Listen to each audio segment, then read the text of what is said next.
நமஸ்தஸ்மை வராகாய லீலையோத்தரதே மகீம் குரமத்தியகதோ யஸ்ய மேரு கணகணாயதே.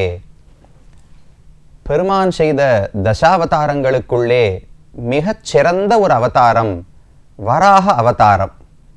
இந்த பூமியானது கடலுக்குள்ளே சிக்கிக் கொண்டிருந்த போது அந்த கடலிலிருந்து பூமித்தாயை மீட்டெடுத்து உலகத்தில் சிருஷ்டி தொடர்ந்து நடப்பதற்காக வழி செய்தவர் வராகப் பெருமான். அதே போல நமக்கும் இந்த சம்சாரம் என்னும் பெரும் கடலில் எத்தனை துன்பங்கள் இருந்தாலும் இந்த கடலிலிருந்து நம்மை மீட்டு எடுக்கக்கூடிய வல்லமை அந்த பெருமானுக்குத்தான் உண்டு. அந்த வராகப் பெருமாளோடு தொடர்புபட்ட ஒரு திருத்தலத்தைத்தான் நாம் தற்போது வந்து அடைந்துள்ளோம்.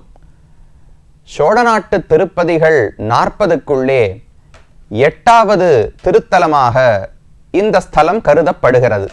இந்த திருத்தலத்துக்கு திருநாமம் திருக்கூடலூர் என்பது. ஆடுதுறை என்று மற்றொரு பெயரும் இந்த கிராமத்துக்கு காணப்படுகிறது. ஆனால் இந்த 2 பெயர்களையுமே கேட்டவுடனே நீங்கள் மருட்சி கொள்ளக்கூடாது. திருக்கூடலூர், கூடல் நகர் என்று மதுரை பட்டணத்துக்கு ஒரு பெயர் உண்டு. ஆனால் நாம் இப்ப மதுரையை காண வந்திருப்பதில்லை. தஞ்சைக்கு அருகிலேயே திருவையாற்றிலிருந்து கும்பகோணத்துக்கு செல்லும் வழியில் இந்த பெருமாளுடைய சன்னிதானம் இருக்கிறது. இந்த இடத்துக்கும் திருக்கூடலூர் என்று பெயர். அதே போல ஆடுதுறைன்னு பொதுவாக கேட்டாலும் கும்பகோணத்தை தாண்டி ஒரு ஆடுதுறை இருக்கிறது. அந்த ஆடுதுறை இந்த இடத்துல குறிப்பிடப்படவில்லை. திருவையாறுக்கும் கும்பகோணத்துக்கும் நடுவிலேயே காவிரி கரையிலேயே இந்த ஒரு ஸ்தலம், அது திருக்கூடலூர் என்றும் ஆடுதுறை என்றும் வழங்கப்படுகிறது. இந்த இடத்தில்தான் பகவானை சேவிப்பதற்காக நாம் வந்திருக்கிறோம். கூடலூர், கூடுவதுன்னு சொன்னாலே சங்கமிப்பது, சேருவது என்று பொருள். அதை போல பலரும் இந்த இடத்திலே கூடினார்களாம். அதனால் இந்த க்ஷேத்திரத்துக்கு சங்கம க்ஷேத்திரம், சேர்ந்த ஊர், கூட்டம் கூட்டமாக பக்தர்கள் ஒன்று சேர்ந்த ஊரானபடியாலே சங்கம க்ஷேத்திரம் என்று வடமொழியிலே பெயர். அதே போல் தமிழிலும் கூடலூர், கூடி பலரும் வந்து பகவானை தரிசித்த ஊர் என்று பெயர் ஏற்பட்டுள்ளது. இந்த ஊருக்கும் வராகப் பெருமானுக்கும் என்ன தொடர்பு என்று பார்த்தால், பூமித்தாயை ஹிரண்யாக்ஷன் என்கிற அரக்கன் சமுத்திரத்துக்கு அடியிலே அழுத்தி வைத்திருந்தான். அவளை மீட்டு எடுப்பதற்காக பிரம்மாவனுடைய மூக்கிலிருந்து தான் வராகப் பெருமாள் தோன்றினார். பிரம்மா தும்மல் விடுகிறார். அந்த மூக்கிலிருந்து வெளியே சின்ன ஒரு வடிவத்தோடு வராகமாக வருகிறார். வந்து சில வினாடிகளுக்குள்ளே கிடுகிடுகிடுவென மிகப்பெரிய வடிவத்தோடு வளர்ந்தாராம். நமஸ்தஸ்மை வராகாய லீலையா உத்தரதே மகீம். இந்த பூமி முழுவதையும் விளையாட்டாக ஒருவர் தன்னுடைய கோரை பற்களால தூக்க வேண்டும் என்றால் அப்ப அந்த திருமேனி எவ்வளவு பெருசாக இருக்க வேண்டும். அதுக்கு ஒரு அழகான எடுத்துக்காட்டு சொல்லுவார்கள். தான் சிலம்பினடை சிறுபரல் போல் பெரிய மேரு கணகணப்ப என்று ஆழ்வாருடைய பாசுரம். வராகப் பெருமாள் அவருடைய காலில் சிலம்புன்னு ஒரு ஆபரணம் போட்டிருந்தாராம். அந்த சிலம்புனா அதுக்குள்ள சின்ன சின்ன முத்து, மாணிக்கம், மணிகள் எல்லாம் கல்லெல்லாம் போடுவாளோ இல்லையோ, அதை போல எந்த கல்லை போடலாம்னால் மேருமலைன்னு கேள்விப்பட்டிருக்கோ இல்லையோ, அது 1,00,000 யோஜனை உயரமுடையது. அந்த மேருமலையை கொண்டு வந்து வராகப் பெருமானுடைய சிலம்புல ஒரு கல்லை போல போட்டிருந்தாலும் அது உள்ள கணக்கணக்கணான்னு சத்தம் போட்டிருக்கான். ஒரு மேருமலை, ஒரு இமாலய பர்வதம், ஒரு விந்தியமலை, இதை போல மலைகளையெல்லாம் கொண்டு போய் சிலம்புல கல்லா போடணும்னால் அந்த சிலம்பு எவ்வளவு பெருசு இருக்கும், அதை அணிந்து கொண்டிருக்கிற திருவடி எவ்வளவு பெருசு இருக்கும், அந்த திருமேனி எவ்வளவு பெருசு இருக்கணும். மகாவராகா, பெரும் கேழலார். அதனால்தான் எல்லாருமே இந்த பகவான் மிக பெரியவர், மிக பெரியவர் என்று பாடுகிறார்கள். அந்த வராகப் பெருமான் பூமியை குத்தி தூக்க வேண்டும் அல்லவா? பூமிக்குள்ளே புகுந்து வெளியே வந்த ஊர், அவருடைய கோரை பற்களால குத்திய இடம்தான் இந்த க்ஷேத்திரம் கூடலூர் என்று சொல்லப்படுகிறது. அதனால வராகப் பெருமானுக்கும் இந்த இடத்துக்கும் இருக்கிற ஒரு தொடர்பு 2 இடங்கள். இந்த இடத்துலதான் பூமிக்குள்ள குத்தி உள்ள போனார். ஸ்ரீமுஷ்ணம்னு பூவராகப் பெருமாளாக அங்கே சேவை சாதிக்கிறார். இங்குதான் குத்தி உள்ள போனாராம். அந்த ஸ்ரீமுஷ்ணத்திலே தான் பிளந்து கொண்டு வெளியே வந்தாராம். அதனால இந்த திருக்கோடலூர் ஆடுதுறைக்கும் அந்த ஸ்ரீமுஷ்ணத்துக்கும் ஒரு தொடர்பு உண்டு. இந்த இடத்திலும் அழகான ஒரு வராகப் பெருமாள் காட்சி அளிக்கிறார். ஒரு சிவற்றிலேயே ஒரு சித்திரமாக, ஒரு சிற்பமாக காட்சி அளிக்கிறார். பூமி பிராட்டியை தன்னுடைய தொடையிலே அமர்த்தி கொண்டு அவளை ஆலிங்கனம் செய்து கொண்டு தான் அனுகிரகம் செய்கிறார். ஏன்னா தண்ணீருக்குள் இருந்தபடியால் உடல் நடுக்கம், குளிர் ஏற்படும் அல்லவா? அதை போக்கி அந்த பயந்தும் வேற போயிடுவாள் இல்லையோ, தாயாருக்கு பயம் ஏற்பட்டுவிடும், நம்ம யார் ரட்சிப்பார்கள் என்று. ஒரு குழந்தை சட்டுன்னு ஒரு இடத்துல விழுந்துடுத்து, இல்லை ஏதாவது பயந்து விட்டதென்றால் எடுத்து மடியில வச்சு அணைத்து கொண்டு அதுக்கு ஆறுதல் சொல்லுவோமே, அத போல பகவான் இந்த இடத்துல பூமி பிராட்டியை தன்னுடைய மடியிலே அமர்த்தி கொண்டு சேவை சாதிக்கிறார். ஆழ்வாரோட அழகான பாசுரம், நீலவரை 2 பிறைகவ்வி நிமிர்ந்ததொப்ப கோல வராகமொன்னாய் நிலம் கோட்டிடை கொண்ட எந்தாய். ஒரு கற்பனை பண்ணி பாருங்களேன், ஒரு அழகான கருப்பான மலை, அந்த மலைக்கு மேல சந்திரன் வந்து நிற்கிறாராம். என்ன சந்திரன்? பிறை சந்திரன். பௌர்ணமி எல்லாம் வேண்டாம், நமக்கு ஒரு 3, 4, 5வது நாள் திதி அன்னைக்கு ஒரு நல்ல பிறையாட்ட சந்திரன் இருப்பாரோ இல்லையோ. ஆனா ஒரு சந்திரன் போராது, இதே போல ஒரு காப்பி பேஸ்ட் பண்ணிக்கோங்க, இன்னொரு சந்திரனும் இருக்கான்னு வச்சுங்களேன். நீல வரை 2 பிறை கவ்வி நிமிர்ந்ததொப்ப, ஒரு மலைக்கு மேல 2 பிறை சந்திரன்கள் இருந்தா எப்படி இருக்கும்? அத போலத்தான் வராக பெருமாள் கருப்பா மலையாட்டம் இருக்காராம். அவருடைய 2 வெளுப்பான தந்தங்கள், 2 கோரைப்பற்கள் இருந்தனவா.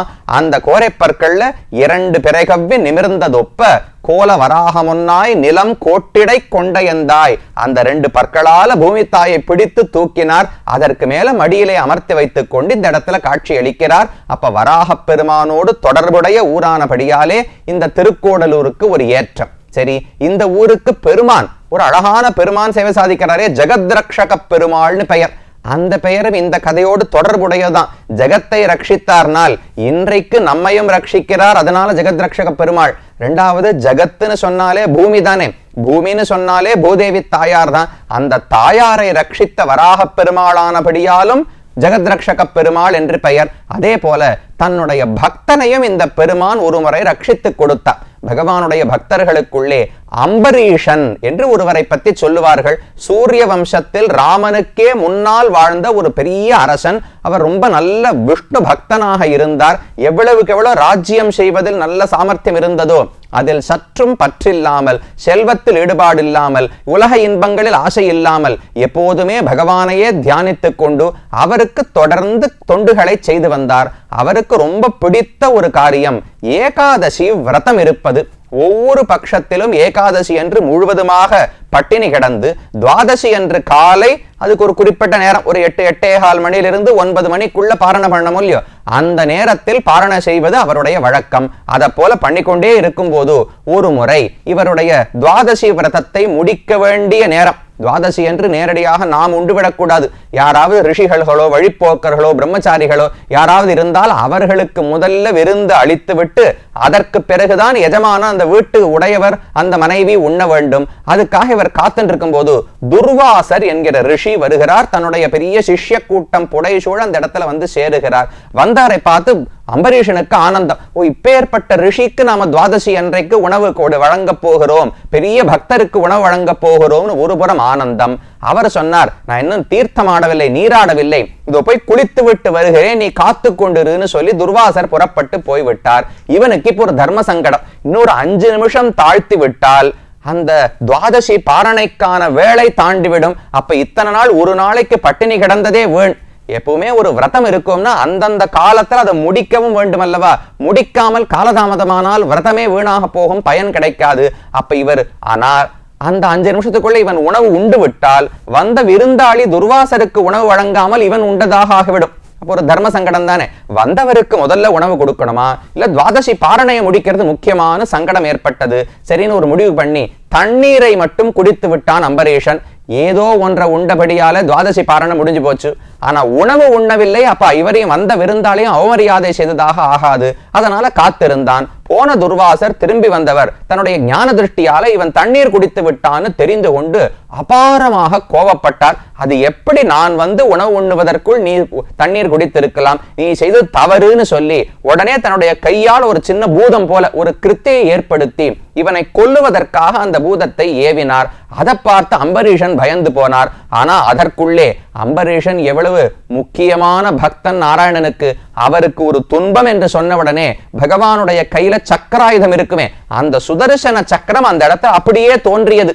அம்பரீஷனை ரட்சிப்பதற்காக சுதர்சன சக்கரம் தோன்றி முதல்ல அந்த பூதம் ஏதோ ஒன்று அமைச்சாரே அந்த பூதத்தையும் கொன்று விட்டு விஷ்ணு பக்தன் பேரிலேயே நீ ஏவுகிறாயான்னு துர்வாசரை கொல்லுவதற்காக சுதர்சனாழ்வார் துரத்த போனார். இவர் யார் ரட்சிப்பார்கள் தெரியவில்லை. ஒவ்வொருத்தரா ஒரு இந்திரனிடத்துல போனார், பிரம்மாவிடத்துல போனார், சிவனிடத்துல போனார். எல்லா தேவர்களிடத்திலும் கேட்டா எங்களால ஒண்ணும் பண்ண முடியாது, நீ ரொம்ப பெரிய இடத்துல அபச்சாரப்பட்டிருக்கிறீர். விஷ்ணுவனிடத்துல அபச்சாரப்பட்டாலே தப்பு, அவருடைய பக்தர்களிடத்தில் அபச்சாரப்பட்டா அதுல இருந்து விடிவே கிடைக்க முடியாது, எங்களிடத்துல கேட்க வேண்டாம்னு சொல்லி கதவை அடைத்து விட்டார்கள். துர்வாசர் நேர பகவானுடைய காலிலே போய் விழுந்தார். உன்னுடைய சக்கரம் தான் என்னை துரத்திண்டு வருது, நீதான் எப்படியாவது என்னை மன்னித்து ரட்சிக்க வேண்டும் என்று பிரார்த்தித்தார். அப்ப பகவானும் கையை விரித்து விட்டார். ஐயோ, நான் இதுல ஒண்ணுமே பண்ண முடியாது, என்னுடைய பக்தர்களுக்கு நான் அடிபணிந்தவன், அவர்கள் சொல்ல மீறி என்னால ஒண்ணுமே நடக்க முடியாது. அகம் பக்த பராதீனஹ ஹ்யஸ்வதந்திர இவத்விஜ சாதுபிர் கிரஸ்த ஹிருதயஹ பக்தைர் பக்தஜன பிரியஹ சாதுஷு பிரஹிதம் தேஜஹ பிரஹர்த்துஹு குருதே சிவம். இதெல்லாம் பாகவத புராணத்துல அழகாக வர்ணிக்கப்படுகிறது இந்த கதை. அப்ப பகவான் சொல்றார், நான் என் பக்தர்களுக்கு கட்டுப்பட்டவன், அவரை மீறி என்னால ஒண்ணுமே பண்ண முடியாது, நீர் தப்பு செய்தது அவரிடத்தில், அப்ப மன்னிப்பு வேண்ட வேண்டியது அம்பரீஷன் இடத்திலே தவிர என்னிடத்தில் அல்ல. நான் இதுக்கு ஒரு நல்ல ஒரு பாடம் கத்துண்டீரோ இல்லையோ, ஒரு பக்தனிடத்தில் நீ எதையான ஒன்று ஏவினா என்றால், அவனை குறித்து ஒரு தீமை செய்தால் அது அவனை சென்று அடையாது, அந்த தீமை திரும்பி உனக்கேதான் வந்து அடையும் துர்வாசரே, அதனால் இனி இந்த தவறை செய்ய வேண்டாம் உபதேசம் பண்ணார். சரின்னு துர்வாசர் வந்து அம்பரீஷன் காலிலே விழுந்து மன்னிப்பு கேட்க, அம்பரீஷன் ஐயோ என் காலெல்லாம் விழவே வேண்டாம், நான் ஏதோ சுதர்சன ஆழ்வாரை நிறுத்துகிறேன்னு சொல்லி அழகான ஒரு ஸ்தோத்திரம் செய்கிறார். சுதர்சன நமஸ்துபியம் சஹசிரார அச்சுத பிரிய சர்வாஸ்திரகாத்தின் விப்ராய ஸ்வஸ்தி பூயா இடஸ்பதே. சக்கரத்தாழ்வரை என்ன ரட்சிக்கத்தான் வந்தீர்னு புரிகிறது, ஆனா இவர் ரொம்ப பெரிய பக்தர், இவர் நல்ல முனிவர் ரிஷியாக இருக்கிறார், அதனால இவரை நீர் அழிக்க வேண்டாம் என்று சுதர்சனாழ்வாரிடத்துல பிரார்த்தித்த பிறகு அவரும் சரின்னு உயிர் பிச்சை கொடுத்து போனார். துர்வாசரும் புரிந்து கொண்டார், ஒரு பக்தனுக்கு எவ்வளவு பெருமை, பகவான் கூட பக்தனை மீறி நடக்க மாட்டார் என்பதை புரிந்து கொண்டார். அந்த கதையெல்லாம் நடந்தது இந்த இடத்தில் தான், இந்த க்ஷேத்திரத்தில் திருக்கூடலூரில் தான் அந்த சாபத்திலிருந்து விமோச்சனம் அடைந்து சுதர்சனாழ்வாரிடத்திலிருந்து அனுகிரகத்தை துர்வாசர் பெற்றார். இது முடிந்தவுடனே பகவானுடைய ஒரு ஆணையாலே அம்பரீஷன் தான் இந்த இடத்துல அழகான கோயிலையே முதலிலே எழுப்பினான். பெரிய மாடமாளிகளோ கோபுரங்களோடு அம்பரீஷனால் கட்டப்பட்ட கோயில். இன்றைக்கு அந்த கோயில் இல்லை, அது என்ன சரித்திரம்னு அடுத்த பகுதியில் தெரிவிக்கிறேன். இப்போது அந்த கோவில் இருந்த இடத்துக்கு பெருமாள் பொட்டல் என்று பெயர் மட்டும்தான் இருக்கு. அந்த இடத்துல ஒரு சின்ன மேடு, காவிரிக்கு நடுவில் ஒரு சின்ன மணல் மேடு போல்தான் அந்த பழைய இடம் இருக்கிறது. இப்போது அந்த இடத்தில் கோவில் இல்லை. ஏன் மாறியது? அப்பேற்பட்ட பெருமானுக்கு அம்பரீஷனே கோயில் கட்டினார்னால் அந்த கோயில் ஏன் மாறியது, ஏன் என்று இல்லை என்றால் அது இயற்கையினுடைய சில காரணங்களாலே அந்த இடத்திலிருந்து மாறி பெருமான் இந்த இடத்துக்கு வந்து காட்சி அளிக்கிறார். ஜகத் ரக்ஷக பெருமாள், ஜகத்து பூமி பிராட்டியை காத்த வராக பெருமாள் என்றும் கொள்ளலாம். ஜகத்து தன்னுடைய பக்தர்கள் நிறைந்தது, அந்த பக்தர்களுக்குள் சிறந்தவனான அம்பரீஷனை காத்தார்னு சொல்லலாம். இப்படி பெருமானுக்கு எத்தனையோ பெருமைகள். ஸ்தல புராணம் என்னன்னு பார்த்திருக்கிறோம். மேலே மூலவர் பெருமானை தரிசித்து மத்தமுள்ள சந்நிதிகளையும் சேவிப்ப வேண்டும். என்ன அர்த்தங்கள் என்பதை அடுத்த பகுதியிலே பார்க்கலாம்.